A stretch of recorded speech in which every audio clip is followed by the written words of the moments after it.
So I wanted to make this video now, before the inevitable controversy breaks out about the short mini documentary I did to start off this series.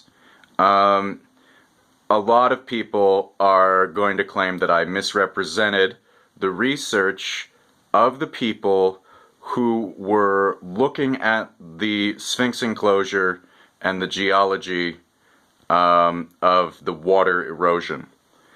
There is evidence in the geological literature that this was caused by a process known as halcoclasty, which involves crystallization. That's something I should have said in the video.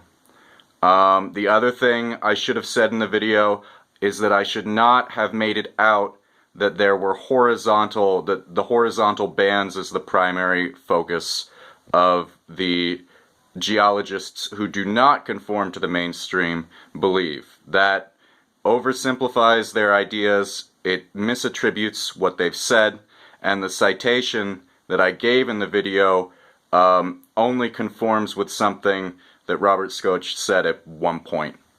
Now, having said that, what I would like to draw everyone's attention to is the history that this video lays out, which is that Schwaller de Lubitsch is the person who first came up with the idea of the water erosion. And so what you must understand is that he was not a geologist. It was not a geologist who first came up with that idea.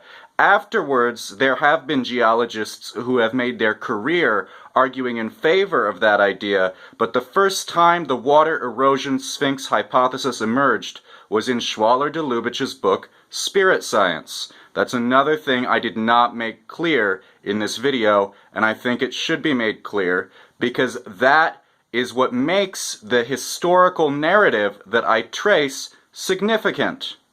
Because we can see from this the chain of how de Lubitsch was influenced by people who ultimately go back to the inventory stela. He wanted to find a confirmation of the inventory stela, so he went and discovered evidence of water erosion in the Sphinx enclosure. It's not like a geologist had this idea out of their head from the process of scientific geology. It came from de Lubitsch's conviction that this must be true, and then he went and discovered the evidence in the enclosure. And later on, there were geologists who were willing to engage with that idea. And I think the fact that it ultimately doesn't come from a geological paradigm is why many geologists have trouble accepting this idea.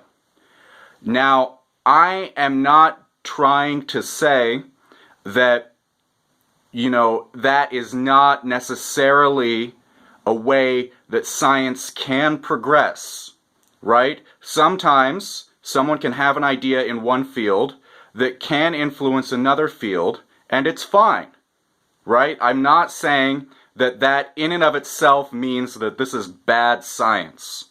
But what I am saying is, historically speaking, the idea that the Sphinx